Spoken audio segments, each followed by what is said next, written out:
कवितेचं शीर्षक आहे बिनपुरुषाच्या घराचा. बिनपुरुषाच्या घराचा स्त्री होते भक्कम दरवाजा. बिनपुरुषाच्या घराचा स्त्री होते भक्कम दरवाजा. निभावत असते प्रत्येक कर्तव्य, न करता कुठलाही गाजावाजा, न करता कुठलाही गाजावाजा. बिनपुरुषाच्या घराचा स्त्री होते कणखर उमरा. बिनपुरुषाच्या घराचा स्त्री होते कणखर उमरा. थांबवत असते बाहेरच कित्येक वकवकलेल्या नजरा. थांबवत असते बाहेरच कित्येक वकवकलेल्या नजरा. बिनपुरुषाच्या घराची स्त्री होते अभेद्य भिंत. बिनपुरुषाच्या घराची स्त्री होते अभेद्य भिंत. निराधार आहोत ही मिटवते लेकरांच्या मनातली खंत.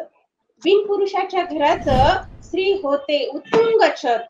बिनपुरुषाच्या घराचं स्त्री होते उत्तुंग छत. आभाळा एवढ्या संकटाची करत असते वाईट गत. आभाळा एवढ्या संकटाची करत असते वाईट गत. बिनपुरुषाच्या घराची स्त्री होते सुखद खिडकी. बिनपुरुषाच्या घराची स्त्री सुखद खिडकी होते. पदराचं संरक्षण देऊन लेकरांना बाहेरचं जग दाखवत जाते. पदराचं संरक्षण देऊन लेकरांना बाहेरचं जग दाखवीत जाते. बिनपुरुषाच्या घराला स्त्री घरपणाची जाणीव देते.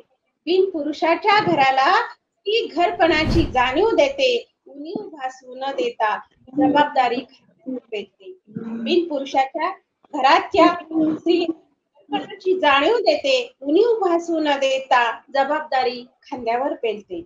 बिनस्त्रीच्या घरातला पुरुष मात्र जातो कोलमडून. बिनस्त्रीच्या घरातला पुरुष मात्र जातो कोलमडून. घराला घरपण कसे द्यावे याच विचारात जातो घडून.